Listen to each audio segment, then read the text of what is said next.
आज माझ्याकडं हरिपाठातला 24वा अभंग दिला गेला आहे। मी सर्वप्रथम या जांभळे परिवाराचं अभिनंदन करेन।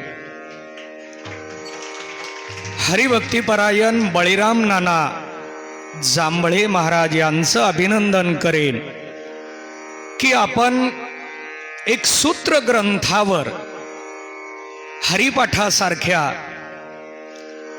महत्वाच्या ग्रंथावर या ठिकाणी सर्वांना श्रवण करता यावं याचं नियोजन केलं। हरिपाठ हा ग्रंथ आकड्याने संख्येने कमी आहे, लहान आहे। हरिपाठ हा ग्रंथ उच्चारायला सोपा आहे, पण सर्व ग्रंथात अवघड ग्रंथ कोणता असेल तो हरिपाठ ग्रंथ अवघड आहे। हरिपाठावर बोलणं, हरिपाठ चालीवर म्हणणं हे खूप सोपं आहे, पण हरिपाठ कळणं खूप अवघड आहे। आणि ते या परिवाराने, संयोजकाने, आदरणीय बळीराम नानाने आमच्या सगळ्या महाराज मंडळीला काम लावलं। प्रत्येकाला एक एक अभंग दिला, त्यांना निवडायची संधीच दिली नाही। अभंग त्यांनी निवडायचा नाही, अभंग संयोजकाने निवडायचा आणि तो अभंग त्यांनी अभ्यास करून यायचा। त्यात पुन्हा कीर्तन म्हटलं की 2 तास असतं, प्रवचन म्हटलं की 1 तास असतं, कथा म्हटली की 3 तास असते। प्रवचन 1 तास, कीर्तन 2 तास, कथा 3 तास, पण इथली प्रवचनं मात्र 2 तासाची दिलीत। त्यात विषय त्या महाराजांना निवडायला दिला असता तर हे 2 तास बरे वाटले असते, पण अभंग यांनी दिल्यामुळं प्रत्येक महाराजाला आदल्या दिवशीपासून टेन्शन आहे। मला तर एकानं सांगितलं झोप लागेल का नाही शंका आहे, आणि सगळ्या आमच्या महाराज मंडळींना टेन्शन दिलं। आता टेन्शन शब्दाचा अर्थ वेगळा घेऊ नका, त्यांना अभ्यास करायला लावलं। सहज बसावं बोलावं असं नव्हे, हरिपाठ ग्रंथापर्यंत पोहोचण्याचा आपला कुणालाही अधिकार नाही, इतका मोठा ग्रंथ आहे। मी एका हरिपाठ शब्दावर राहिलेले 4 दिवस संपू शकतो, कारण माझा तेवढा प्रवास आहे। मी आदरणीय गुरुजींकडं 9 वर्ष गुरु सानिध्यात अभ्यास केलाय म्हणून आत्मविश्वासानं बोलतोय। शिवाय मी हरिपाठावर बोललोय। विजापूर रोडला इंचगिरी मठ आहे, त्या मठात मी देवाची द्वारी एवढा एकच शब्द 21 दिवस सांगितलाय। सांगून पण आता 11-12 वर्ष झाली फक्त देवाची द्वारी, 21 दिवस फक्त देवाची द्वारी। देव शब्दाचा अर्थ काय, द्वार शब्दाचा अर्थ काय, त्यामुळं हरिपाठावर बोलणं किती अवघड आहे हे आत्ता इथं सांगणं थोडं माझ्यासाठी अवघड ठरणार आहे। कारण मी तुम्हाला अवघड आहे म्हणून इकडं यायचं बंद करणार नाही। पुन्हा सगळ्याला टेन्शन येईल, अवघड आहे बाबा जाऊ दे, नको महाराज म्हटले तर अवघड आहे। तुम्हाला सोपं आहे, कारण तुम्हाला हरिपाठ म्हणायचं नाही, पाऊल खेळायचं आहे फक्त। हरिपाठ म्हणायची जबाबदारी माईक ज्यांच्याकडे आहे त्यांना देऊन टाकली आहे। हरिपाठ त्यांनी म्हणायचा आणि आपण पाऊल खेळायचा। पाऊल खेळता खेळता थोडा चुकला तरी नाही चालत, पण थोडं मी तुम्हाला पुन्हा जागेवर आणलं, कथेत आणलं। बघा, मला दोन्ही पद्धतीनं हरिपाठ मांडता येणार आहे। हरिपाठाची प्रास्ताविक आज करायची म्हटलं तर 24वा अभंग आहे। हरिपाठ ग्रंथ का लिहावा वाटला, ज्ञानोबरायांनी हरिपाठ ग्रंथ केव्हा लिहिला हे आपल्याला कळलं पाहिजे। मूळ ज्ञानोबरायांचे ग्रंथ किती आहेत, कोणते ग्रंथ लिहिले ज्ञानोबरायांनी। इथं बालसंस्कार शिबिर पण चालू आहे, त्यामुळे शिबिरातला हा संस्काराचा एक भाग आहे। कोणत्या संतांचा कोणता ग्रंथ आहे एकनाथ महाराजांनी लिहिलेल्या ग्रंथाचं नाव काय? नामदेव महाराजांनी लिहिलेल्या ग्रंथाचं नाव काय? संत जनाबाईंनी लिहिलेल्या ग्रंथाचं नाव काय? तसं भानुदास महाराजांनी लिहिलेल्या ग्रंथाचं नाव काय? ज्ञानोबारायांनी लिहिलेल्या ग्रंथाचं नाव काय? किती ग्रंथ लिहिले? त्यामध्ये ज्ञानेश्वरी ज्ञानोबारायांनी लिहिली, अमृतानुभव ज्ञानोबारायांनी लिहिला, चांगदेव 65 ज्ञानोबारायांनी लिहिली, हस्तामलक टीका ज्ञानोबारायांनी लिहिली, अभंग गाथा ज्ञानोबारायांनी लिहिला, तसा हरिपाठ ग्रंथ सुद्धा ज्ञानोबारायांनी लिहिला. चला, अनेक ग्रंथ आहेत आणखी. मग याचा क्रम काय? पहिल्यांदा कोणता ग्रंथ लिहिला? पहिल्यांदा ज्ञानेश्वरी का पहिल्यांदा अमृतानुभव? पहिल्यांदा चांगदेव 65 का पहिल्यांदा हरिपाठ? काही जण म्हणतील याचा विचार कशासाठी? जेवायला बसताना पहिल्या पंक्तीला कोण बसावं सांगितल्याशिवाय पंगत बसत म्हणून. पंगत बसली की वाढायचं काम कोण करायचं? आपल्याला सांगावं लागतं. इथं ठरलंय सगळं, 1 महिन्यामध्ये काय करायचंय, आणि याचं काम 6 महिने चालू आहे बळीनानाचं. मला 6 महिन्याखाली सांगितलं त्यांनी बेसिन कुठं आहे, बेसिन कसं करायचंय. त्यामुळं वर्षापूर्वी ताटं दिली गेली, ताट, वाटी, ग्लास. का? पुढं कार्यक्रम आहे, पुढं कार्यक्रम आहे. त्यांनी ताटं सुद्धा त्यावेळेला बुक केली होती, नियोजित केली होती. वर्षभर त्यांच्या कामाची पद्धतच आहे, नियोजनबद्धता ही यांच्या कामामध्ये आहे. त्यामुळे त्यांच्या कामामध्ये हा सगळा इथला व्यवस्थापनाचा भाग आहे. चला, माझा प्रश्न असा होता की ज्ञानोबारायांनी लिहिलेला पहिला ग्रंथ कोणता? याचा जर विचार करायचा झाला तर यामध्ये पहिला ग्रंथ आहे ज्ञानेश्वरी. ज्ञानेश्वरीमध्ये ओवी संख्या किती? आपल्या संस्कारातला हा प्रश्न असला पाहिजे. ज्ञानेश्वरीमध्ये ओवी किती आहेत? हा पहिला प्रश्न.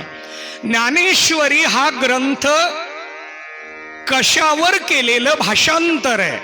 हा दुसरा प्रश्न आहे. ज्ञानेश्वरी हा ग्रंथ भगवद्गीतेवर केलेलं भाषांतर आहे. मग भगवद्गीता कोणी सांगितली, कुठं सांगितली, का सांगितली, कळलं पाहिजे आपल्याला. पण भगवद्गीता निर्माण झाली ती भांडणातनं निर्माण झाली. म्हणजे आपण पण भांडण केलं तरी चालतंय, भांडणातनं चांगलं निर्माण होत असतो. कौरव आणि पांडव या भावकीचं भांडण चालू झालं आणि त्या भांडणातनं भगवद्गीता जन्मली. आता त्या भांडणातनं काय जन्मलं? पण ते भांडण आपल्यासारखं भांडण नाही. आपलं भांडण म्हणजे विकारी आहे, पण ते भांडण म्हणजे पुरुषार्थ आहे. ज्ञानरूपी लिलेला जन्माला घालणारं भांडण भांडण आहे का? भगवद्गीता रूपी ज्ञानलीला कृष्ण परमात्म्याने धर्मक्षेत्राच्या ठिकाणी निर्माण केली. भगवद्गीतेचा पहिला अध्याय, पहिला श्लोक. भगवद्गीता कुठं लिहिली, कुठं सांगितली, त्याचा विचार आहे.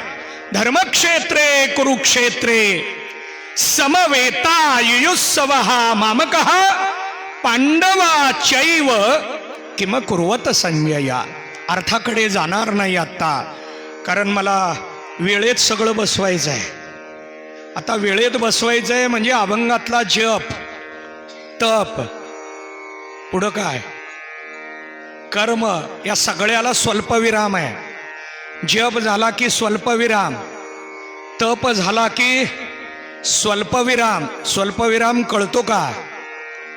मुला मुलींना कळतो का? आता या वर्गानं विसरला असेल. आपण वार्षिक परीक्षा झाली की अभ्यास विसरत असतो. त्यामुळं आता आपण काही डोक्यात ठेवायचं नाही. आता तुम्ही महिनाभर स्वयंपाक विसरला नाहीत ना? कारण जेवण इथं आहे दररोज.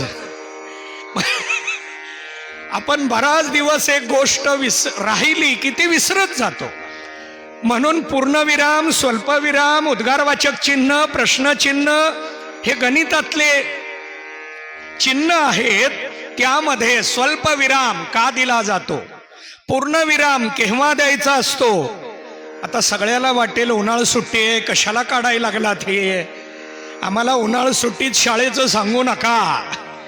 पण तो स्वल्पविराम अभंगात आल्याशिवाय अर्थ होत नाही. जप स्वल्पविराम, तप स्वल्पविराम, कर्म स्वल्पविराम, नेम स्वल्पविराम, हा सगळा विचार. पण मी आत्ता ते सांगणार नाही. माझं चिंतन चालू आहे ज्ञानोबारायांचे ग्रंथ किती, त्यात हरिपाठ कितवा आहे. काही जण म्हणतील हा विचार कशासाठी करायचा. आपल्याकडे महिला मंडळी स्वयंपाकाला तेल वापरतात, वापरता का नाही. आता इथून पुढच्या काळामध्ये कमी वापरा, कारण शरीराला तेल कमी पाहिजे, शरीराला तेल कमी पाहिजे. कुणी किती का नावं ठेवीना भाजीला, नाहीतरी आपल्या घरात भाजीसाठी नेहमी वाक्य मी अर्धवट ठेवलंय. चला ठीक आहे. का अर्धवट ठेवलंय, लाईव्ह मध्ये पण बघणाऱ्याला कळावं आणि म्हणून मी अर्धवट ठेवलंय. आपण तेल वापरतो, उपयोगात आणतो, पण एक तेल किती पदार्थाला वापरावं. आता हे मुलींना कळायला अवघड आहे, महिलांना कळणार आहे. तेलामध्ये भजे तळले, त्याच तेलात पापड तळले, त्याच तेलात वड्या तळल्या, तेच तेल भाजीला, पुढं पुढं पुढं पुढं ते तेल वापरण्याच्या उपयोगात येतं का, वापरावं का. पण हा व्यावहारिक दृष्टांत आहे. व्यवहारामध्ये एक तेल वापरलेलं पुन्हा दुसऱ्या पदार्थाला वापरायचं नसतं. घरात एक टॉवेल सगळ्यांनी वापरायचा. टॉवेल माहितीये का, एक टॉवेल सगळ्यांनी वापरायचा नाही, पण एक तेल सगळ्या पदार्थाला, म्हणून घशी धरतात. मी आजच नानांचा सकाळी मला फोन आला, महाराज आज यायचं आहे, किती वाजता येता. मी किती वाजता हे सांगायच्या आधी त्यांना विचारलं, आजारी आहेत का, घसा बसलाय, काय करायचं या सगळ्याला ओरडून ओरडून. ओरडायचंच नाही, ओरडायचं फक्त माईक समोर. जे बोलायचंय ते मी माईक समोर बोलून घेतो. इतर वेळेला मी खूप शांत असतो. जाऊ द्या, चला ठीक आहे. माझं चिंतन चालू आहे. व्यवहारामध्ये एक पदार्थ जास्त वेळ नाही चालत, पण परमार्थामध्ये जास्त वेळाने जी गोष्ट केली ती परिपक्व होते, ती परिपक्व होते. आणि म्हणून पहिल्यांदा लिहिलेली ज्ञानेश्वरी, त्याचा सगळा अनुभव अमृताच्या माध्यमातून मांडला. तो अमृत अनुभव आहे. ज्ञानेश्वरी कुठं लिहिली, शिबिरातल्या मंडळींनी उत्तर द्यायचं, सगळ्यांनी नाही, सगळ्यांनी उत्तर द्यायचं नाही. आत्ता मी शिबिरातल्यानी सांगितलं होतं, तुमच्यापर्यंत बहुतेक आवाज आला नाही. आला नाही का वय झाले माहीत नाही. चला ठीक आहे, मी थोडं मुलांना प्रवृत्त करावं हा माझा मुद्दा होता. काही नाही, दिलं तुम्ही तरी चांगलंय, राहू द्या. नेवास्याला सांगितले. आता दुसरा प्रश्न, अमृत अनुभव कुठं लिहिला हे फक्त शिबिरातल्यानी सांगायचं. आता शिबिरातल्याला सोडा, सगळ्याला विचारलं तरी आता शिबिरातल्याला टेन्शन देत नाही. बघा, आपण हरिपाठाकडे निघालोय. हरिपाठातला 23वा अभंग झालाय. आपल्याला हरिपाठ कुठं लिहिला हे सुद्धा कळलं पाहिजे. अधिक मास आम्ही कुठं घालवतोय, अधिक मास कसा घालवावा, पुरुषोत्तम मास कुठं खर्च करायचा आहे. घरामध्ये खर्च करणं, घरामध्ये सेवा करणं, सत्संगात सेवा करणं, तीर्थक्षेत्राच्या मध्ये सेवा करणं, यामध्ये फरक आहे. एकट्याने हरिपाठ करणं फरक आहे.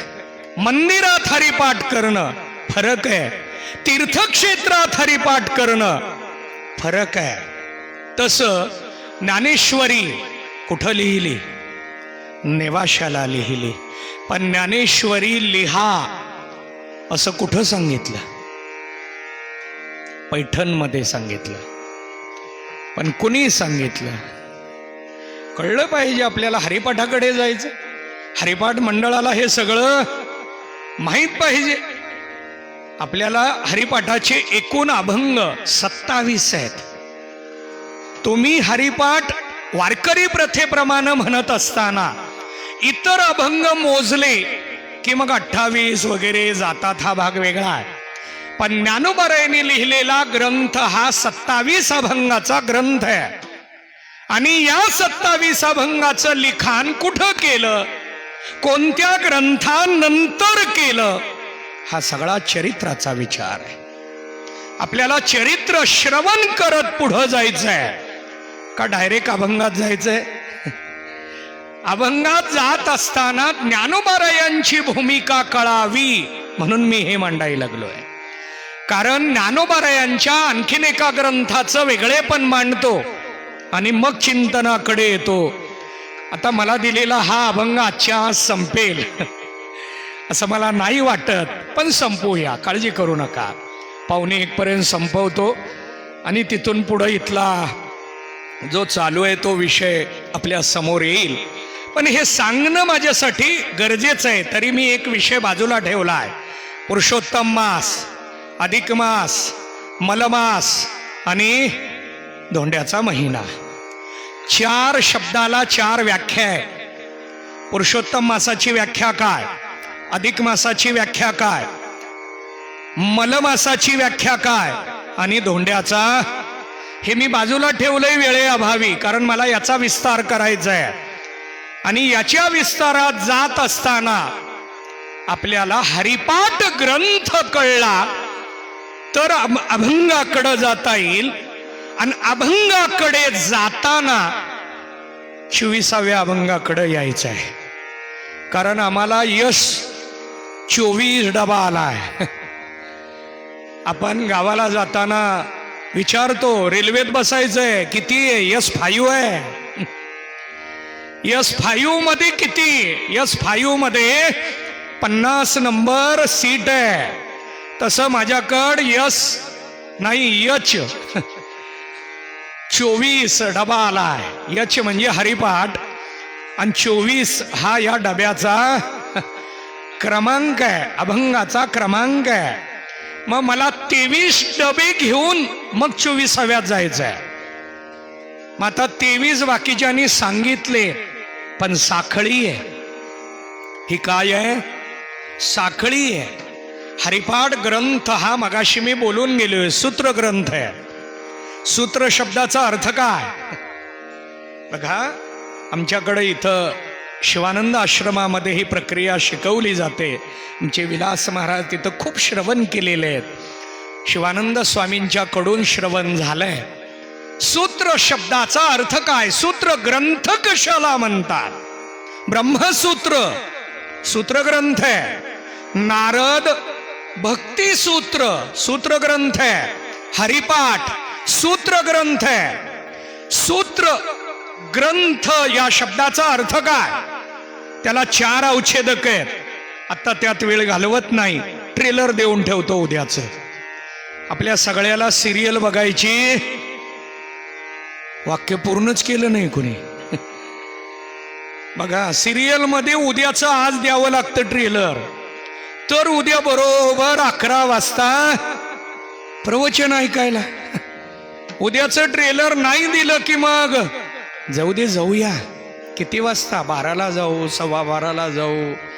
म्हणून मी सूत्र उद्याचं ट्रेलर दिलं. बघा, 4 अवच्छेदक आहेत. आता ते मांडत नाही, मी पुन्हा मूळ विषयाकडे येतो. ज्ञानेश्वरी लिहा असं निवृत्तीनाथाने सांगितलं, पैठणमध्ये सांगितलं. का? पैठणमध्ये शुद्धीपत्रासाठी ज्ञानोबाराय आदी भावंड आले होते. ब्रह्मवृंदाची धर्मसभा आयोजित करण्यात आली आणि त्या धर्मसभेमध्ये ज्ञानोबारायांना विचारलं, तुम्ही इथं का आलात?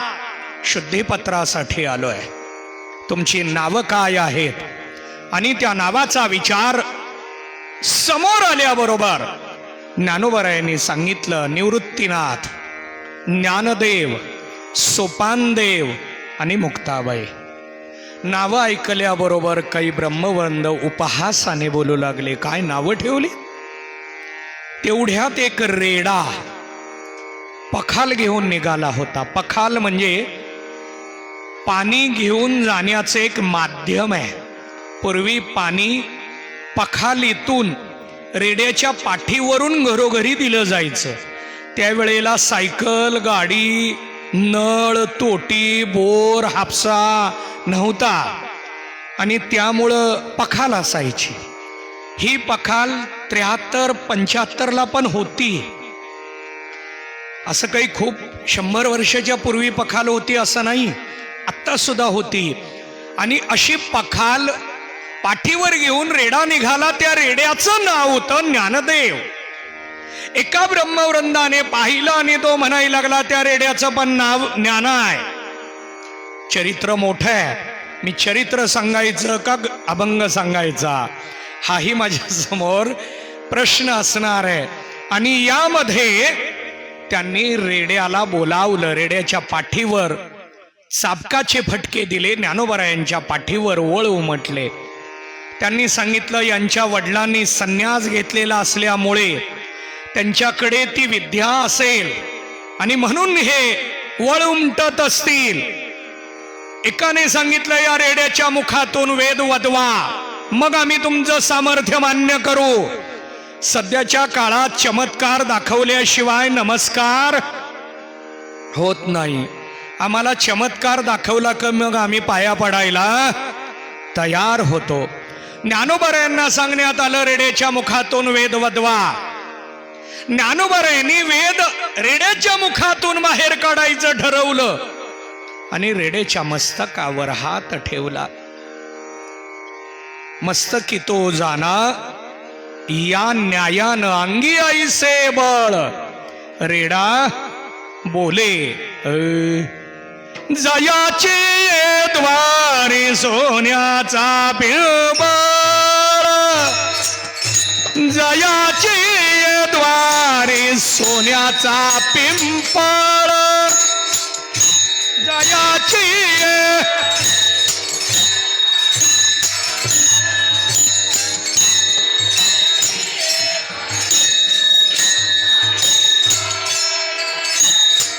अंगी ऐसे बळ. रेडा बोले, अंगी ऐसे बळ. रेडा बोले, करील ते काय नोहे महाराज, करील ते काय नोहे महाराज. अंगी ऐसे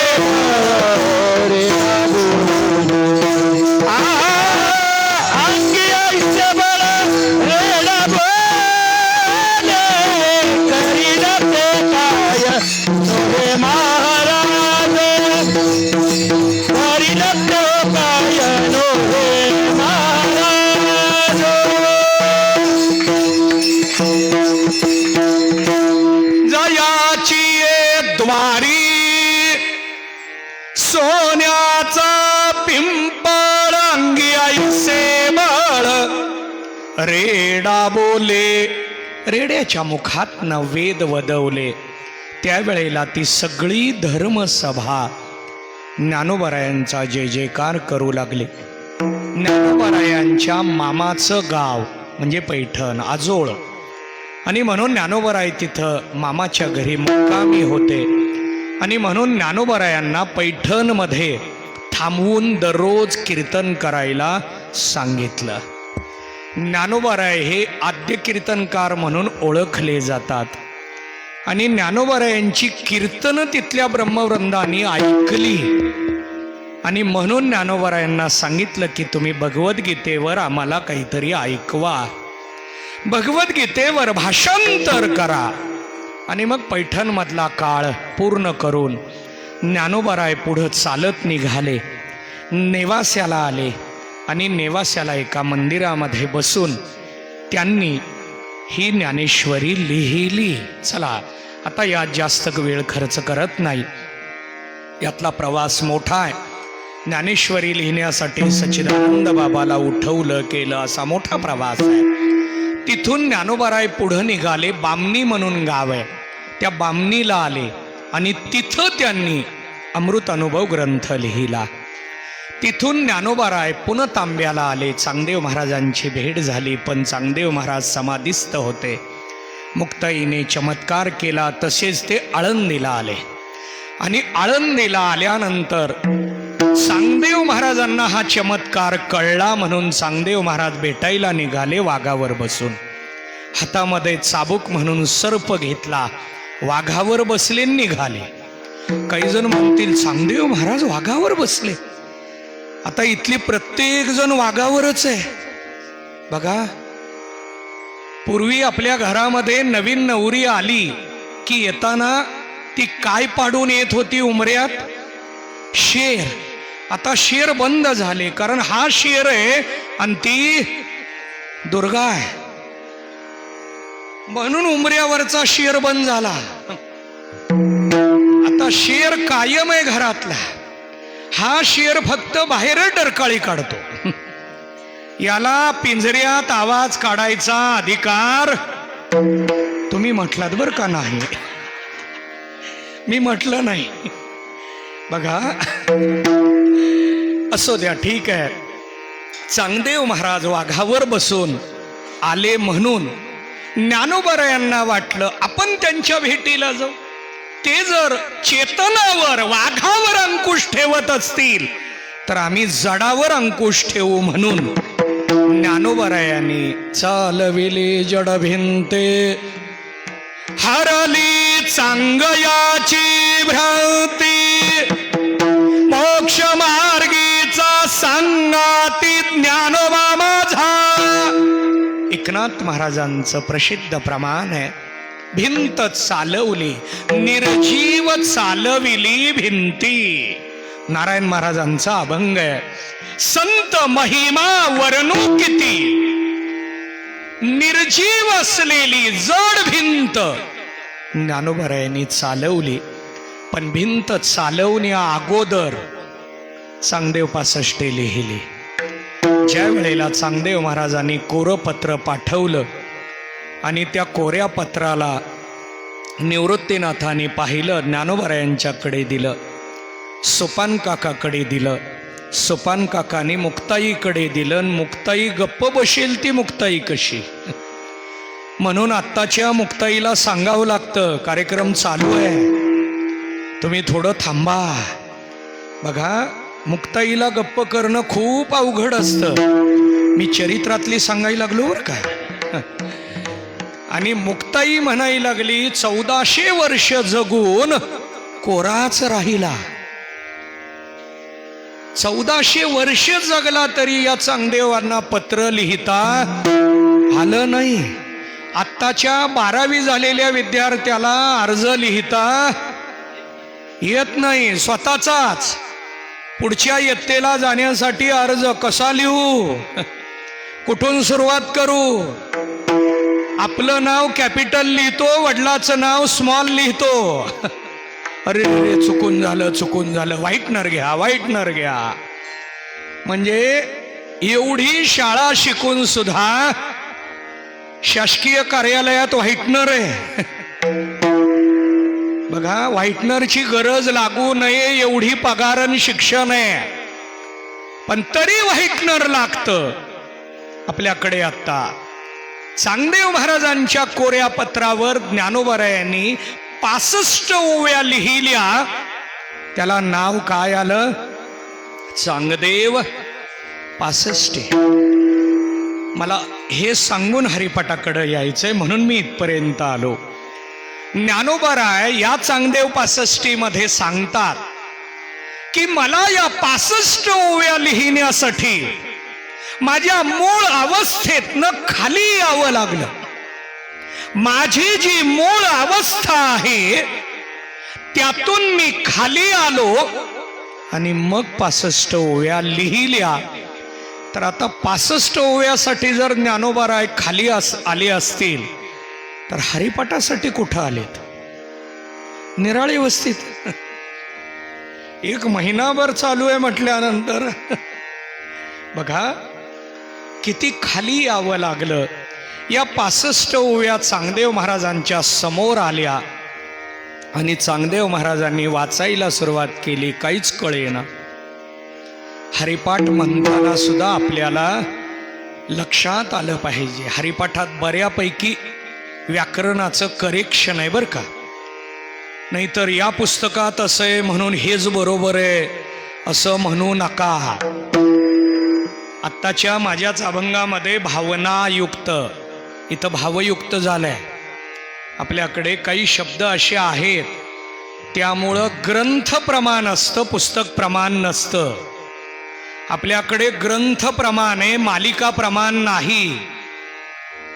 प्रमाण काय बघावं आपण? गाथा प्रमाण असतो आणि गाथ्याप्रमाणे हे सगळे विषय करावे लागतात. काना, मात्रा, वेलांटी, त्यावरून अर्थ आहे. काही जण म्हणतील महाराज काय बिघडले एखादा काना चुकला म्हणून? चालत नसतं. तुम्हाला ते सुद्धा पटवून देईन. दला रस्व आणि दीर्घ. रस्व वेलांटी म्हणजे कोणती वेलांटी? बघा शाळा सोडून खूप दिवस झाले. त्या मुलांना तरी सांगता येईल का? शंका आहे. आपल्याकडे असं पहिली दुसरी म्हणण्याची पद्धत व्याकरणात नाही. रस्वन दीर्घ म्हणायचं असतं. उकार रस्व, उकार दीर्घ. पहिला दुसरा हे आपलं खेडवळ पद्धतीचं बोलणं झालं. मी पण आता त्या पद्धतीनं पटवून देतो. रस्व म्हणजे पहिली वेलांटी. दला पहिली वेलांटी आली दीन, याचा अर्थ काय? आणि दला दुसरी दीर्घ वेलांटी दीन, याचा अर्थ काय? पटवून देतो, लक्ष द्या. पहिली वेलांटी दला आली, दीन शब्द असेल तर दिवस. दीन म्हणजे काय? दिवस, दिन विशेष. आणि दला दुसरी वेलांटी आली की दीन म्हणजे गरीब. दीन म्हणजे गरीब, अर्थ बदलतो. म्हणून व्याकरणाने हरिपाठ म्हटला पाहिजे. बऱ्याच जणांचं हरिपाठ मंडळात अक्षराकडं लक्ष जास्त आहे. आपलं लक्ष टाळ वाजवण्याकडं, पाऊल खेळण्याकडं का अक्षराकडं? आता आपण प्रगतशील आहे म्हणून सांगायलो. मागच्या अधिकाला सुरुवात आहे. या अधिकाला आपण 3 वर्षाचे झालोय. आता बाळपणा संपत निघालोय आपण. त्यामुळं आता माझी पद्धत मी वापरणार. पहिल्या वर्षी आपलं सुरुवात असते म्हणून कडक धोरण नसतं. पण आता मात्र व्याकरणासहित मी सांगणारच, कारण पालक भूमिकेमध्ये मी नेहमी या सगळ्या गोष्टी सांगत असतो, कारण या दुरुस्त झाल्या पाहिजे. वळण लागलं की तसंच लागतं. म्हणून आपल्याकडे काही जणांचं तोंड उघडलं की शिवी. इकडं शिवी माहिती आहे का? तुम्हाला माहित नसेल तर देऊन सांगतो, म्हणजे लाईव्ह मध्ये पण ऐकतील लोक. काळजी करू नका. मी निराळे वस्तीत जन्मलोय, मी निराळे वस्तीत वाढलोय, राहतोय निराळे वस्तीत, पण मला शिवी येत नाही. कसं राहायचं हे आपल्यावर आहे. बरेच जण म्हणतात निराळे वस्ती, वस्तीवर जायचं नसतं, आपण वस्तीत राहायचंय. जाऊ द्या, जाता जाता थोडा संस्कार केला. मला विषय सांगायचा होता ते म्हणजे ज्ञानोबारायांनी 65 ओव्या लिहिल्या, पण त्या चांगदेव महाराजांना कळेना. म्हणून चांगदेव महाराजांनी मुक्ताईला गुरु केलं. गुरुपुत्र झालो मुक्ताईचा. मी मुक्ताईचा पुत्र आहे. मुक्ताई 7 वर्षाची आणि मुलगा 1400 वर्षाचा. गणितात बसतं का हो?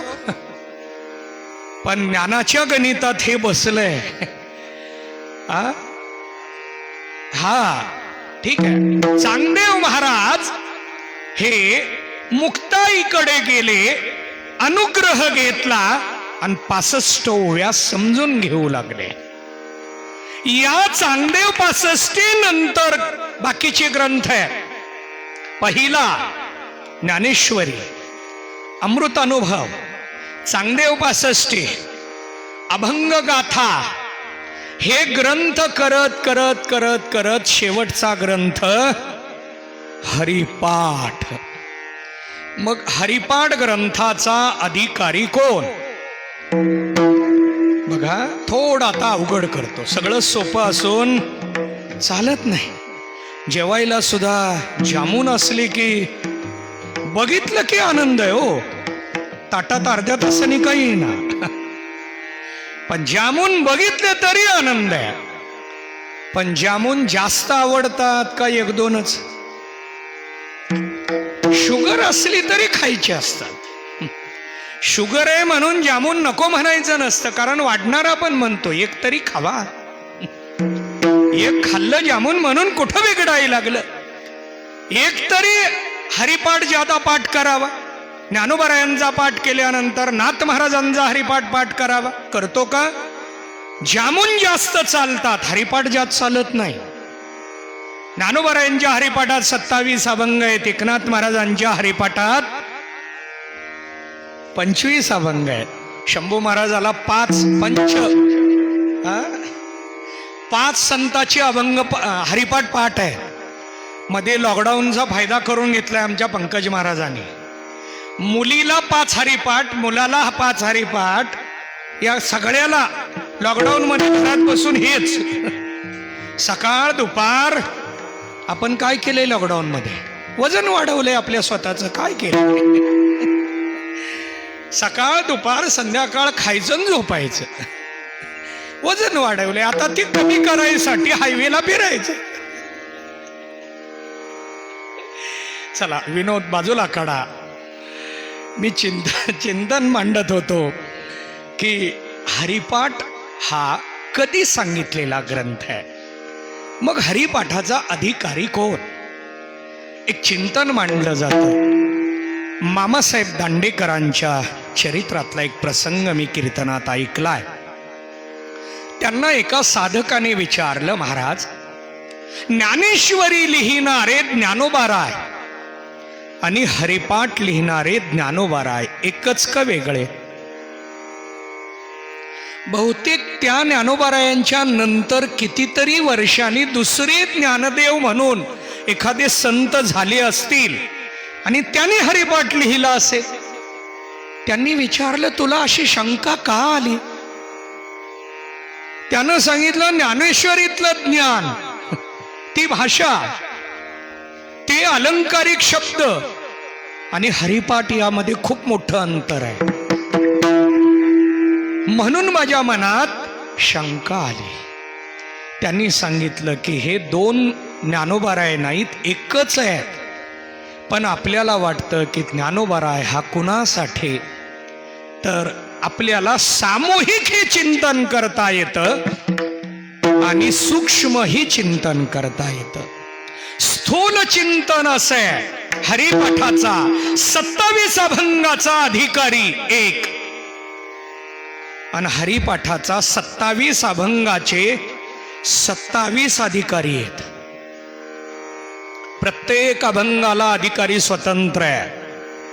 हे दररोज ऐकलंच गेलं पाहिजे.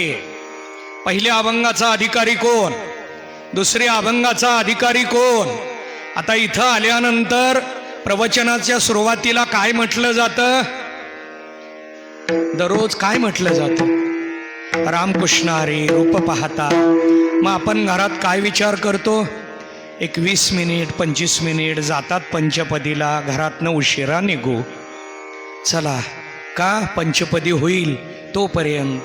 पण इथं सुद्धा पंचपदी कुणी म्हणायची ठरलंय? म्हणून रामकृष्ण हरीला मुली बरोबर माईक समोर येतात. बरोबर आहे. मुलींनी काय करायचंय? रामकृष्ण हरी म्हणायचं. रूप पाहता कुणी म्हणायचं ठरलंय. विठोबा रखुमाई कुणी म्हणायचं ठरलंय. झाल्यानंतर पहिल्या पंक्तीला कुणी बसायचं ठरलंय. आपल्याकडे हे सुद्धा प्रसाद आहे. पहिल्या पंक्तीला बसणं सुद्धा प्रसाद आहे. आणि म्हणून हे ठरलेलं आहे. तसं 27 अभंगाचा एक अधिकारी आणि 27 अभंगाचे 27 अधिकारी आहेत. मग 27 अभंगाचा एक कोण? ज्ञानोबरायांनी त्याचं वर्णन पहिल्याच अभंगात केलंय. आसनी संसारी जीवे वेगुकारी, आसनी संसारी जीवे वेगुकारी, आसोनी संसारी जीवे वेगुकारी, आसोनी संसारी जीवे वेगुकारी, वेदशास्त्र उभारी बाह्या सदा, वेदशास्त्र उभारी बाह्या सदा, हरिमुखे म्हणा, हरिमुखे म्हणा, हरिमुखे म्हणा, हरिमुखे म्हणा. वेदशास्त्र उभारी बाह्या, वेदशास्त्र उभारी बाह्या हरिमुखे म्हणा, हरिमुखे म्हणा, हरिमुखे म्हणा, हरिमुखे म्हणा.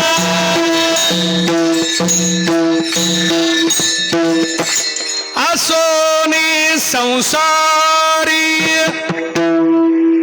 संसारात जो आहे त्याने वेदशास्त्र उभारी. काय शब्द आहे बघा. बाह्य का बाह्या?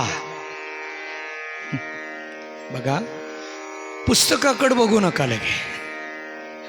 बाह्या पाहिजे, त्याला काना आहे. बाह्य म्हटलं की बाहेर असा अर्थ निघतो. आणि बाह्या म्हणजे बाहू, हात उभारून महाराज लक्षणा मांडतात की वेदाचा पुरावा आहे. वेदाचा पुरावा पण हरिपाठ करा. याचा अर्थ संसारी मंडळींनी हरिपाठ करावा. लग्न झालं नाही त्यांनी हरिपाठाला यायचं नाही. का? ज्ञानोबराय सांगायला लागलेत असोनी.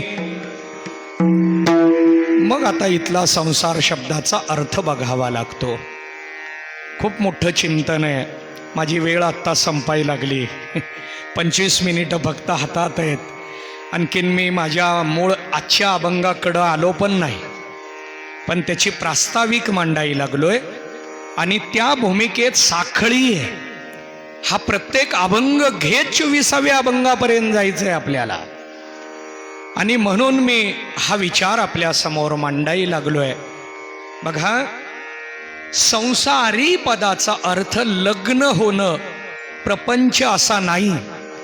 जो देहाला आला, जन्माला आला, त्याला शास्त्र संसारी म्हणतं. जन्माला आलेल्या सगळ्याने हरिपाठ करावा. कोणता? 27 अभंगाचा. हा अधिकारी एक लक्षण.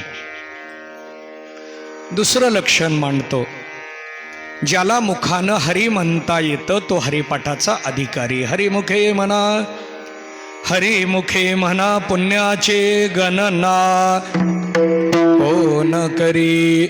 आता एक प्रश्न विचारतो.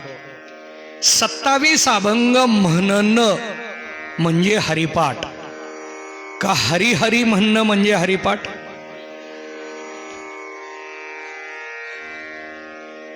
बघा, आज काही डबल विचारायची गरज नाही, कारण अजून जेवण झालं नाही. पण नाश्ता झाला तरी अडथळा.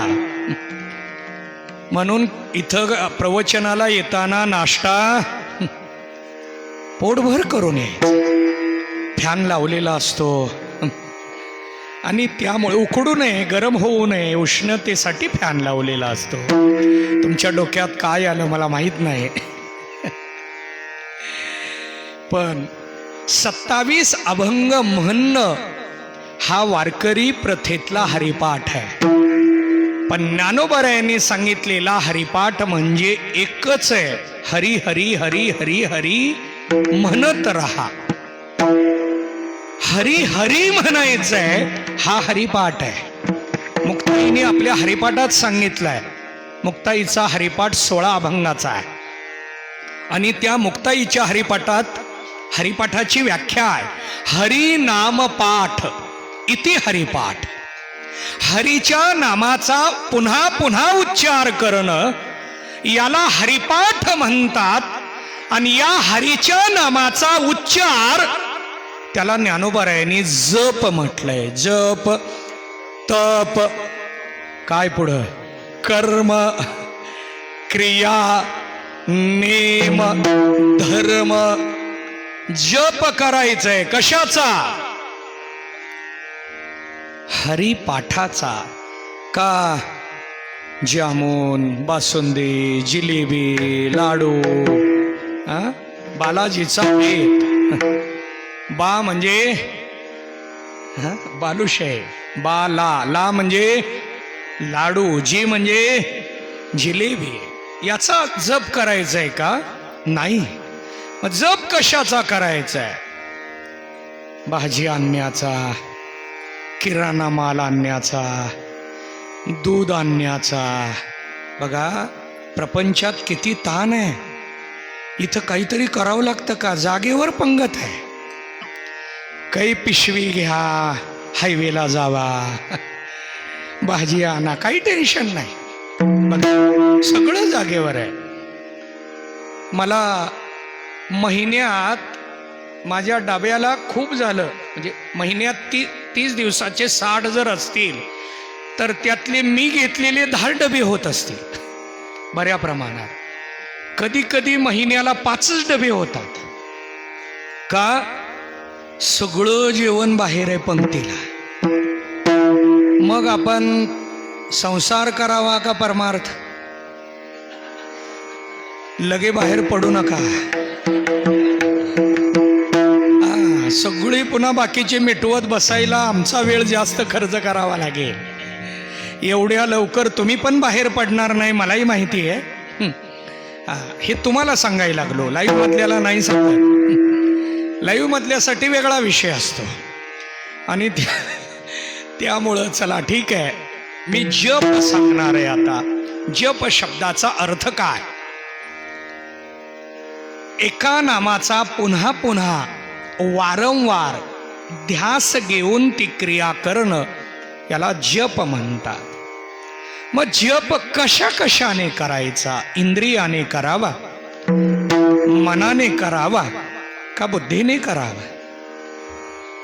जप हा शब्द हरिपाठात किती वेळा आलाय? काही जण म्हणतील तुम्हाला कशाला बोलवले? तुम्ही आम्हालाच विचारायला लागला तर तुम्हाला कशाला बोलव? झाल्यावर पंक्तीला मला बोलवले. आता झाल्यावर तुमच्या बरोबर आज मी पण बसणार आहे. आमंत्रण आहे पंक्तीचं म्हणून बोलवलं. मग जप हा शब्द किती वेळा आला? हरी हा शब्द किती वेळा आला? मग ते मी विचारल्यानंतर मला एकाने विचारलं, महाराज प्रत्येक अभंग झाल्यानंतर हरिमुखे म्हणा म्हणायचंय, त्यातला हरी धरायचा का? व्याजासहित मोजायचंय?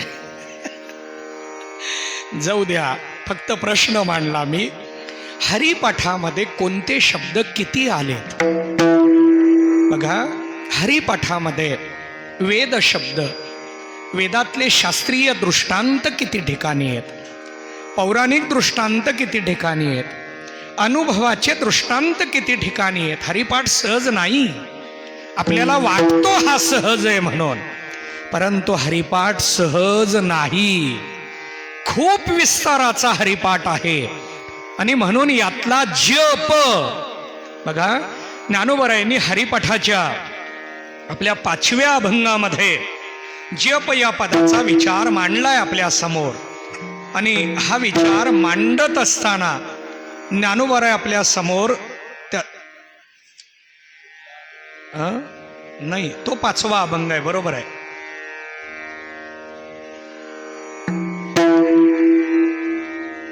नाही, माझ्याकडून थोडा आकडा थोडा पुढं मागं झाला, पण चला ठीक आहे. 4थ्या अभंगाच्या समारोपाला शेवटी ज्ञानोबराय लक्षणा मांडतात. ज्ञानदेव म्हणे हरी जप करणे, हरीचा जर जप केला तुटेल धरणे प्रपंचाचे. प्रपंचाचं जे धरण आहे, धरण शब्दाचा अर्थ काय? आता ज्ञानोबरायांसमोर एक धरणेकरी येऊन बसला होता. आता हा धरणेकरी कोण, कधी आला, काय मागायला बसला, कसा बसला, मोठं चिंतन आहे, चरित्र मोठं आहे. माझ्याकडं वेळ कमी आहे म्हणून, कारण हे चरित्र जर मी लावलं तर आजची वेळ संपणार, कारण हा तुकोबरायांच्या चरित्रातला विचार आहे. रामेश्वर भक्तांना अंगाचा दाह होऊ लागला आणि म्हणून रामेश्वर भट्ट आळंदीला आले. आळंदीला आले, ज्ञानोबरायांच्या समाधी समोर धरणं धरून बसले. आणि धरणं धरून बसल्यानंतर ज्ञानोबरायांनी सांगितलं की तुम्ही आत्ता माझ्याकडे आलात, पण मी हा उपाय इथं देऊ शकत नाही, तुम्हाला देहूला तुकाराम महाराजांच्याकडे जावं लागेल. तुकाराम महाराजांनी काही अभंग लिहून दिले आणि ते वाचल्याबरोबर अंगाचा दाह शांत झाला. त्यातला एक अभंग आहे, चित्त शुद्ध तरी शत्रू मित्र होती, व्याघ्रहीन खाती सर्पतया. खूप सुंदर असा अभंग तुकोबरायांनी लिहून दिला. चित्त शुद्ध असेल तर शत्रू सुद्धा मित्र होतो. पण आपल्याकडे शुद्धता माहीत आहे का? पायावर पाणी टाकलं, शुद्धता आहे. पाणी डोक्यावर घेतलं, शुद्धता आहे. आंघोळ केली म्हणून शुद्धता आली, पण आंघोळीनं चित्त शुद्ध होतं का? म्हणून अधिक महिन्यात जाऊन तीर्थात स्नान करून शुद्ध होऊन यायचं असतं. आपण काय करावं? तीर्थाला जावं. ज्ञानोबराय 27व्या अभंगात सांगतात, तीर्थ वृत्ती भाव धरी रे करुणा, शांती दया पाहुना. कितवं चरण आहे? कारण मी 27वा अभंग म्हणून गेलोय, आता मला आकडा विचारता येत नाही, म्हणून मी प्रश्न बदलला. चला ठीक आहे, मला यातून आपल्या समोर एक विचार मांडायचा होता, आणि ते म्हणजे तीर्थयात्रेला जावं, तीर्थात स्नान करावं. तीर्थात जर आम्ही स्नान केलं तर शुद्धता येते. पण कोणत्या तीर्थाने कोणती शुद्धता आहे? भारतामध्ये 3.5 कोटी तीर्थ सांगितले. किती तीर्थ आहेत? 3.5 कोटी तीर्थ आहेत. आणि म्हणून आपल्याला वारकरी संप्रदाय सांगतो, ही सगळी तीर्थ माध्यान काळाला येती पुंडलिका जवळी. पुंडलिकरायाजवळ हे सगळे येतात. म्हणून आपण पुंडलिकरायाजवळ म्हणजे चंद्रभागेत जर स्नान केलं तर सगळ्या तीर्थाचं स्नान केल्याचं पुण्य मिळतं. नवे नवे महाराजांनी लक्षण मांडलं, अवघेच तीर्थे एक वेळा चंद्रभागा डोळा. चंद्रभागा डोळ्याने जरी पाहिली तरी सगळ्या तीर्थाचं स्नान केल्याचं फल आपल्याला प्राप्त होतं. चला, मी चिंतन मांडत होतो, चित्त शुद्ध तरी शुद्धता महत्वाची आहे. मग अंगाची शुद्धता, इंद्रियाची शुद्धता, तशी चित्ताची शुद्धता कशाने? जपाने होते. मग जपाने तुटेल धरणे प्रपंचाचे चौथा अभंग शेवटचं चरण ज्ञानोबरायांनी विचार मांडला. जप केला. कोणता जप? हरिमुखे म्हणा, हरिमुखे म्हणा, मुखानं हरी हरी म्हणा. हा जप आहे. जप करायचंय. सुरुवातीला मुखानं म्हणावा. तिसऱ्या अभंगात सांगितलं तो जप ध्यानात आणा. ज्ञानदेवा ध्यानी, ध्यानात आणा. स्वल्पविराम. इथं काय द्यायचंय? स्वल्पविराम. ज्ञानदेवा ध्यानी, रामकृष्ण नंतर मनात आणायचंय. काही जण म्हणतील मनन ध्यान काय फरक आहे? आता ते सगळंच एका दिवशी कसं? आपल्याला पुढचे पण दिवस आहेत आणि ते पण पुढं घेऊन जायचे आहेत. असू द्या, ठीक आहे. परंतु ध्यान ही सुरुवात आहे अंतरंगाची आणि मनात घेऊन जाणं अंतरंगाचा या अभंगातला शेवट आहे. बघा, ध्यानामध्ये आपण मनापर्यंत जायचंय. यामध्ये योगामध्ये ध्यान, धारणा, प्राणायाम, प्रत्याहार ह्या लक्षणा मांडल्या जातात आणि त्या लक्षणा मांडत असताना ध्यान सुरुवातीला सांगितलं. बघा, ध्यानावर सुद्धा भरपूर बोलता येणार आहे, पण पहिल्या अभंगात ज्ञानोबाराय मुखानं जप करायला सांगतात. तिसऱ्या अभंगात मनानं जप करायला सांगतात. 16व्या अभंगात काय झालं? गप्पच आहे हरिपाठ मंडळ. बुद्धीनं करायला सांगतात. हरी बुद्धी जपे तो नर जपा. कशानं जपा? आपल्याकडे माळ घेतो आपण, देवाऱ्यासमोर बसतो, दूध आलंय बाहेर, दूध घ्या, गवळी आला, जाऊ द्या, एक दिवस माघारी जाईल. माळ बघावी, जप बघावा. मग काही जण म्हणतील घरात दुधाचं काय, पिशवी आणावी. एवढं काही दूध नाही आलं म्हणून खूप मोठं नुकसान झालं असं आहे का? पण हातात माळ असते, माळ फिरत असते, पण पेपर आला, पाण्यामुळं पेपर कुठेही पडे. लक्ष द्या. आमचं सगळं लक्ष कुठे? जपाकडे. आमचं सगळं लक्ष जप. मी पहिला शब्द सोडवायला लागलोय. जप, तप, हा, कर्म, क्रिया. प्रत्येकाला स्वल्पविराम आहे. हा, या प्रत्येकाला बघा. आता माझ्या समोर चौथा अभंग राहिला. पाठ आहे, पण एक एक अक्षर म्हणायला की ते थोडं जड जातं आणि म्हणून समोर अभंग असला पाहिजे. जप, तप, कर्म, क्रिया, नेम, धर्म. एवढ्या लक्षण आहे पूर्वार्धात. आता यातला एक शब्द एका प्रवचनाचा आहे. म्हणजे हा एक अभंगच मी 14 तारखेपर्यंत. पण नाही, मला नानांनी दुसरा अभंग उद्याचा दिला आहे. त्यामुळं मला आज राहिलेल्या वेळेत सगळा संपवायचा आहे. काळजी करू नका, संपवतो. मला हे ओढून पण आणता येतं आणि लांबवता पण येतं, काहीच अडचण नाही. आणि यामध्ये जप करायचा आहे. कुणी केला बघा, पटवून देतो. नाम जपले वाल्मिकाने. नाम कुणी जपलं? वाल्मिकाने जपलं, म्हणून वाल्याचे वाल्मिकी बनले. आपण वाल्या नाही म्हणून वाल्मिकी व्हायचा प्रश्न येतच नाही. आपण कुठं वाल्या? आपण एवढे दुराचारी नाही म्हणून आपण सत्संगाला, हरिपाठाला जायचं नसतं.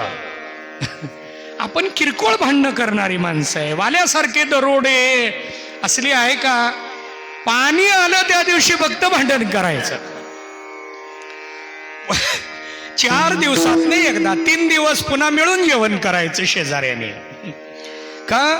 अधिक मासात एकच पंगत आहे हो.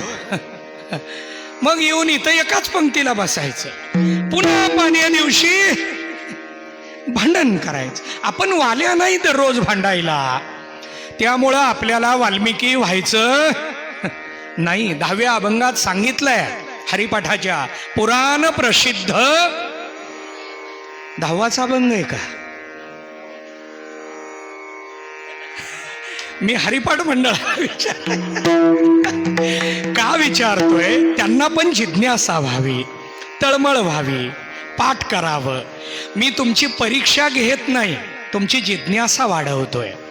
मी काही इथं परीक्षा घ्यायला आलो नाही, आणि हा स्वभाव आजचा नाही. 2010 साली मी मुक्ताई वारकरी संस्था चालू केली, आणि त्यावेळेपासून मुलांना मी जाणीवपूर्वक हे विचारतो, कारण त्याला ते तळमळीनं लक्षात यावं. मी हेच विचारतो असं नाही. भगवद्गीता श्लोक क्रमांक सांगितला की उत्तरार्ध सांगायचा आणि पूर्वार्ध विचारायचा. हे थोडं अभ्यासासाठी आहे, दुसरं काही नाही. बघा, नानांनी या ठिकाणी सगळ्यालाच कामाला लावलंय. बघा, सगळ्या कीर्तनकाराला अभ्यासच. काही जणाला रात्री झोप येईना, उद्या प्रवचन आहे, उद्या प्रवचन आहे. विषय जर स्वतंत्र दिला असता तर मग प्रवचन करायला खूप सोपं गेलं असतं महाराज मंडळीला. पण हा विषय खूप अवघड आहे दिलाय, आणि महाराष्ट्रात एकमेव असं हे स्थान की इथं विषय दिला गेला. आणि श्रवण सुद्धा तुम्हाला क्रमाने ऐकता यायला. हरिपाठाच्या या प्रवचनाला दररोज आल्यामुळे अर्थही कळणार आहे, पाठांतर पण होणार आहे. अर्थ पण कळणार आहे आणि सहजच पाठांतर होणार आहे. पण कधी?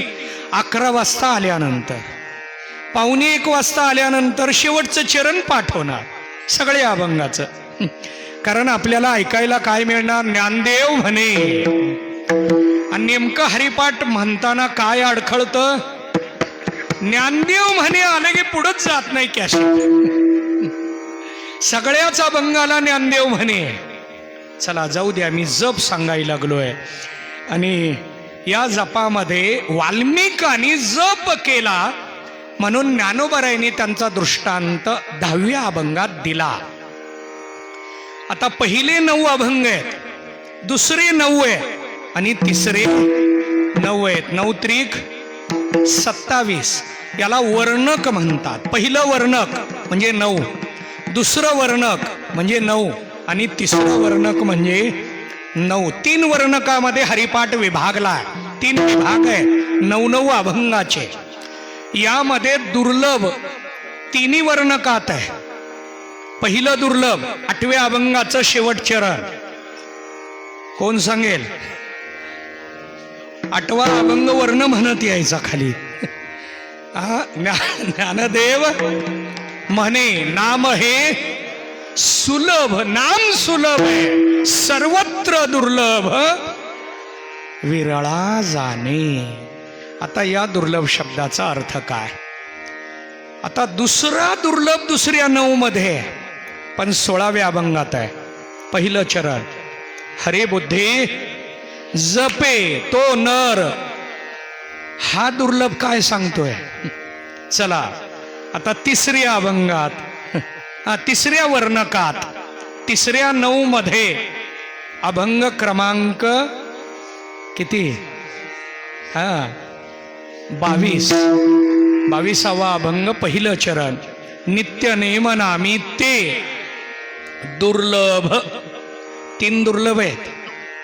आता हे तिन्हीच्या तिन्ही दुर्लभ उद्या पाठ करून यायचे सगळ्यांनी, कारण या 3ला सोडून मी दुसरे 3 सांगतो.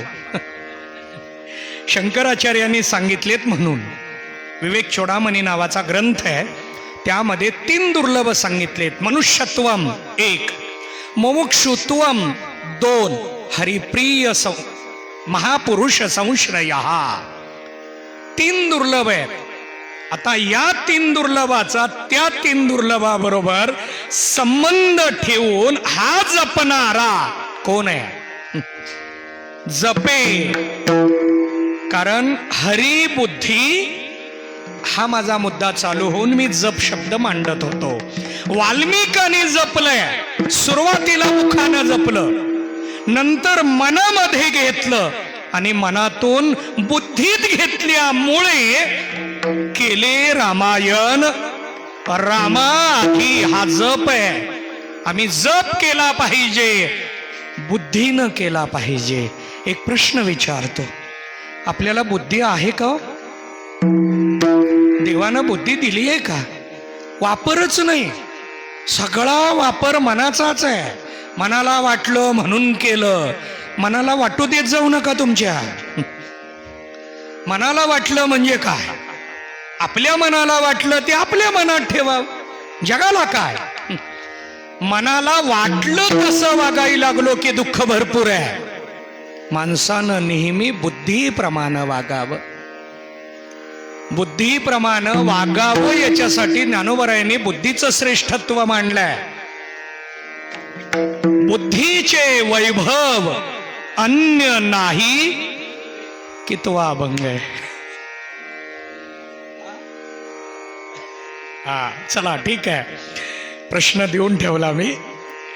बुद्धीचं जे वैभव आहे हे दुसऱ्या अवयवात नाही. अवयव किती आहेत आपल्याला? अवयव किती बघा, कळले पाहिजेत. अवयवाची संख्या सायन्स सांगतं ते अवयव वेगळे आणि अध्यात्म सांगतं ते अवयव वेगळे. अध्यात्मानं सांगितलेले अवयव 14 आहेत. या 14 मध्ये बुद्धी हा एक अवयव आहे आणि बुद्धीसारखं श्रेष्ठ इंद्रिय दुसरं नाही.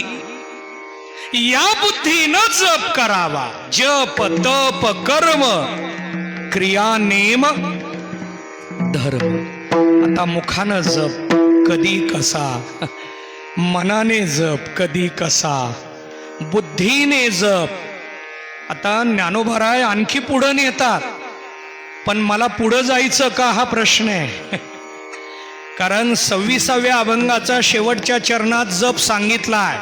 बुद्धीच्या पुढचा काय आहे? हा हरिपाठ मंडळ, मी आकडा दिलाय तुम्हाला.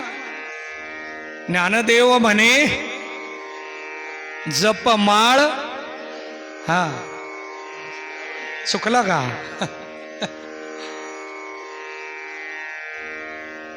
26वा अभंग ज्ञानदेवा मौन जपमाळ. बघा ज्ञानदेव म्हणे नाही तिथं, मौन आहे. आता बुद्धीतला जप मौनात आला पाहिजे. मौन शब्दाचा अर्थ काय? निराळे वस्तीत तर मौनाची गरज जास्त आहे. कुणाला? आम्हालाच. आम्ही बोलायला लागलो की थांबतच नाही. पण आम्हाला मौनाची गरज जास्त आहे. मौन पाळावं. पण हे पहिल्या अभंगात सांगावं का 26व्या? 26व्या अभंगात का सांगितलं? आता त्याला अंतरी जपा जपमाळ. अंतरी ज्ञानदेवा मौन जपमाळ. जपाची माळ आता हातात नकोय, आत पाहिजे. मग सर्जनकडे जाऊन ऑपरेशन करून माळ नाही, बुद्धीनं जप करायचंय. अहो बुद्धी शिवरायांसारखी असावी. बुद्धी शंभूराजांसारखी असावी. शंभूराजाने बुद्धभूषण ग्रंथ लिहायला कितव्या वर्षात सुरुवात केली? बघा, आपण फक्त जय भवानी जय शिवराय म्हणतो. संभाजीराजे शिवराय यांच्या बुद्धीचा अभ्यास करणं हे सुद्धा आपलं कर्तव्य आहे. बुद्धी असावी, बुद्धी पहावी, बुद्धी अभ्यासावी शिवरायांची आणि शंभूराजांची. वयाच्या 14व्या वर्षी बुद्धभूषण लिहायला सुरुवात केली आणि 17व्या वर्षी हा ग्रंथ पूर्ण झाला. संस्कृत भाषेतला ग्रंथ 14व्या वर्षी लिहिण्यासारखी बुद्धी कुणाकडे आहे? इथं 17व्या वर्षी हरिपाठ नीट येईना. आपल्याला हरिपाठ म्हणता म्हणता आधार घ्यावा लागतो. आपण पुस्तक घेऊन हरिपाठ म्हणतोय. हरिपाठ म्हणावा पुस्तक घेऊन, पण कधी? शिशुवर्गात असताना. आता आपण 3 वर्ष पूर्ण केलंय. आता हरिपाठाचं पुस्तक हातात दिसून चालणार नाही. आता आपल्याला नापास करावं हे शेवट दिवशी ठरवू, नाहीतर पुन्हा 3 दिवस विद्यार्थ्यांची गैरहजेरी लागेल. तुम्ही पाठ करावं म्हणून म्हणलो. कुणाला बोलणं हा माझा हेतू नाही. पाठांतर व्हावं. अहो, मी ज्या घरात जन्मलो माझं भाग्य आहे. मी निराळे वस्तीत जन्मलो आहे. आई कितीतरी वेळा माझी सांगायची की स्वयंपाक करत असताना स्वयंपाकाच्या बाजूला मालिका ठेवायची आणि स्वयंपाक करत करत अभंग पाठ करायचे. संपूर्ण मालिका मुखोद्गत होते. सगळे हरिपाठ मुखोद्गत होते. आंधळा पांगुळ नाट सगळे मुखोद्गत. आमचे आता आदरणीय खंदारे भावी आहेत. या सगळ्याला माहिती आहे की तिचं पाठांतर किती होतं. आणि अशा कुळात जन्म घेतल्यामुळे माझ्या म्हणजे मी इयत्ता 4थीत असताना आमच्या वडिलांनी बापूंनी 15वा अध्याय भगवद्गीतेचा 9वा अध्याय सगळा पाठ करून घेतला. पवित्र कुळात जन्म घेतल्याचं हे फळ आहे. आता ज्या मुली इथं माईक समोर उभारून रामकृष्ण हरी म्हणतात, रूप पाहता म्हणतात. आता हे आमचे शंभू महाराज हरिपाठाला पखवाज वाजवतात, पण त्यांना माईक लागतो. माईक शिवाय हरिपाठ झाला पाहिजे. मी संस्कार करतोय बरं का, माझं काम आहे, माझं ते कर्तव्य आहे आणि म्हणून करतोय. पण या वयात हे करणं हे पवित्र कुळात जन्म घेतल्याचं फळ आहे. बंगल्यात जन्म घेतला का झोपडपट्टीत जन्म घेतला याच्यापेक्षा पवित्र कुळात जन्म घेतला याला खूप मोठं महत्व आहे. आता इथं आमचे आदरणीय मंडलिक साहेब आलेत. त्यांनी आमच्या बापूंचा परमार्थ खूप पाहिलाय. आम्ही लहान असतानापासून त्यांनी परमार्थ इथं पाहिलाय. बापूंच्या बरोबर ते कायम या विषयात असायचे. कधी अडचण येऊ दे बापू या सगळ्या मंडळींची भेट घ्यायची, सांगायचे, त्यांच्याशी चर्चा असायची, बोलायचे. मला यातून काय सांगायचंय की पाठांतर असावं याच्यासाठी मी विचारलं. चला, जपमाळ अंतरी हा माझा मुद्दा चालू आहे आणि यामध्ये जप करावा तो बुद्धीनं करावा आणि बुद्धीचा जप अंतरंगात यावा आणि त्याचं मौन व्हावं.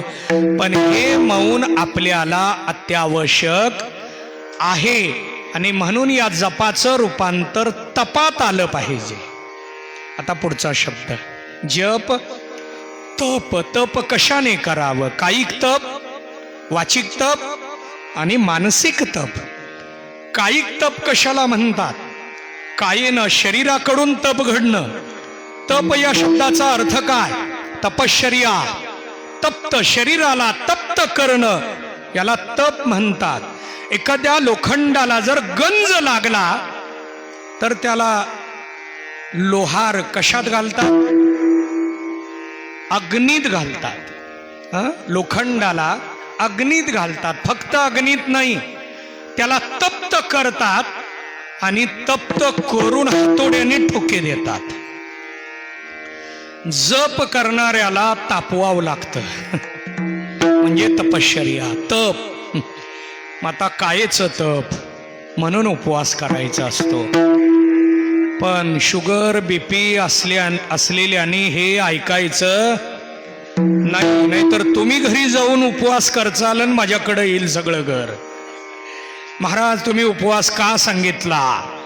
आता उपवास आणि उपासना हे दोन्ही मला मांडता येते. उपवास याचा अर्थ फळं खाणं, फराळ करणं एवढाच उपवास नाही. उप शब्दाचा अर्थ जवळ, वास शब्दाचा अर्थ वास्तव्य. देवाच्या जवळ वास्तव्य करणं म्हणजे उपवास. सतत नामस्मरणात जपात राहणं याला उपवास म्हणतात. हा जप तप आहे. आता तप शब्दावर भरपूर बोलता येणार आहे. ब्रह्मदेवाला सृष्टी निर्माण करण्या अगोदर तप करायला सांगितलं. ब्रह्मदेवाची उत्पत्ती कधी, ब्रह्मदेव कुठं जन्माला आले, खूप मोठा पौराणिक चरित्राचा विचार आहे. भगवान विष्णूच्या नाभी कमलातून ब्रह्मदेवाची उत्पत्ती झाली आणि त्या उत्पत्तीमध्ये ब्रह्मदेवाला सांगण्यात आलं की तुम्ही तप करा. तप केल्याशिवाय सृष्टी निर्माण करण्याचं बळ येत नाही, म्हणून तप करायचं असतं. आपल्याला तप करता यावं म्हणून सत्संग आहे. सत्संगामध्ये शरीर 2 तास बसवणं कायिक तप आहे. या 2 तासात पुन्हा पुन्हा पुन्हा पुन्हा नामस्मरण करणं हे वाचिक तप आहे. आणि या 2 तासामध्ये मन इथंच ठेवणं हे मानसिक तप आहे. नाहीतर किती वाजता संपणार आहे की अजून पुढचे शब्द भरपूर आहेत, किती वाजता संपेल माहीत नाही, मन गेलं बाहेर. हे मानसिक तप घडत नाही. मनाला आणून आत ठेवलं पाहिजे, हे तप आहे. चला, जप तप कर्म. कर्म म्हणजे क्रिया. जप तप कर्म पुढं क्रिया आहे. त्यामुळं या कर्म शब्दाचा अर्थ मांडत असताना कर्मामध्ये 3 प्रकार आहे. क्रियमान, प्रारब्ध आणि संचित. कर्म एकच आहे, नावं 3 आहेत. कर्म एकच आहे. निर्माण व्हायला लागलं की त्याला क्रियमान म्हणावं, तेच कर्म संग्रहात गेलं की त्याला संचित म्हणावं, त्यातलं जेवढं फल द्यायला आलं त्याला प्रारब्ध म्हणावं. महिलांच्या बाबतीत सांगतो, महिला भाकरी करायला लागल्या, तव्यावर जी भाकरी आहे त्याला क्रियमान म्हणायचं. ती भाकरी जर पाटीमध्ये टोपलीमध्ये गेली की त्याला संचित म्हणायचं, आणि टोपलीतली ताटात आली की त्याला प्रारब्ध म्हणायचं. मी कर्म सांगितलं. या कर्मात जप आणि तप बसला पाहिजे. म्हणजे कर्म संचितात असावं, प्रारब्धात असावं आणि क्रियमानात. काही जण म्हणतील प्रारब्ध संचित मागचं आहे हो. म्हणून तर तुकोबाराय सांगतात, धन्य मी मानीन आपुले संचित. आपलं संचित मी धन्य माने. का? माझी जपाकडे आणि तपाकडे प्रवृत्ती झाली म्हणून. हा कर्माचा अर्थ शारीरिक क्रिया. शरीराच्या क्रिया जप घडल्या पाहिजे, शरीराच्या क्रिया तप घडल्या पाहिजे. आता क्रिया कोणाकोणाच्या आहेत? डोळ्याच्या क्रिया कोणत्या, कानाच्या क्रिया कोणत्या, वाचेच्या क्रिया कोणत्या, रसनेंद्रियाच्या क्रिया कोणत्या, घ्राणेंद्रियाच्या क्रिया कोणत्या, मनाच्या क्रिया कोणत्या, बुद्धीच्या क्रिया कोणत्या, चित्ताच्या क्रिया कोणत्या. प्रत्येकाची क्रिया आहे, वृत्ती एकच आहे. चला ठीक आहे, वेळ संपत आली आपली. नेम हा सगळा क्रिया कर्म जप नेम असला पाहिजे.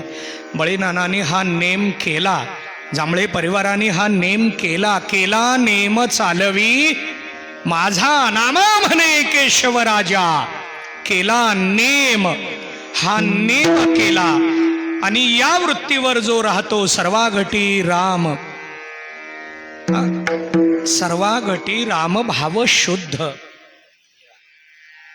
आदरणीय आमचे वाघमोडे तात्या आणि आदरणीय श्रीकांतजी या ठिकाणी आलेले आहेत. यांचं आम्हाला सतत वारकरी मंडळामध्ये खूप सहकार्य लाभतं.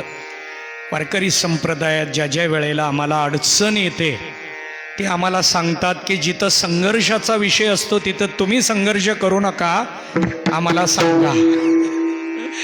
आणि त्यांनी खऱ्या अर्थानं आमच्यासाठी खूप मोलाचं सहकार्य केलंय आणि पहिल्याच रिंगणाला केलंय. आता चला ठीक आहे, माझा अभंग भरपूर शिल्लक आहे. हा भाव निर्माण झाला पाहिजे. जपाने भाव निर्माण होतो का जप म्हणजे भाव निर्माण झाल्यानंतर जप न सोडी रे भावो टाकी रे संदेह हा भाव सोडू नका. पण सगळे संदेह शब्दाचा अर्थ संशय, प्रमाणगत संशय आणि प्रमेयगत संशय, दोन्ही संशय बाजूला काढावा. आणि काय करावं? रामकृष्ण टाहो नित्य फोडी. टाहो फोडून मोठ्या गर्जना करून जप करावा, त्या तपात जावं. याच्यासाठी जाती वित्त पोत कुळ शीळ मात या बहिरंगाचा कुठलाच याला स्पर्श होत नाही. भजे का त्वरित भावना युक्त. इथं भाव असला पाहिजे. भावाने युक्त स्थितीमध्ये नामस्मरण करावं. हे जर नामस्मरण केलं तर ज्ञानदेवाध्यानी रामकृष्ण वैकुंठ भुवनी घर केले. इथं अतिशय सुंदर अशी लक्षणा मांडलेली आहे. वैकुंठ भुवनी हा 4 मुक्तीतला एक मुक्तीचा विचार, सलोकता. आता हे भक्तिशास्त्राच्या दृष्टीनं मुक्ती कोणती, अध्यात्माच्या दृष्टीनं मुक्ती कोणती, हा सगळा विचार इथं पाहता येणार आहे. पण ज्ञानोबाराय सांगतात की एकच करा, हरिमुखे म्हणा पुंडलिक वरदा हरी विठ्ठल श्री ज्ञानदेव.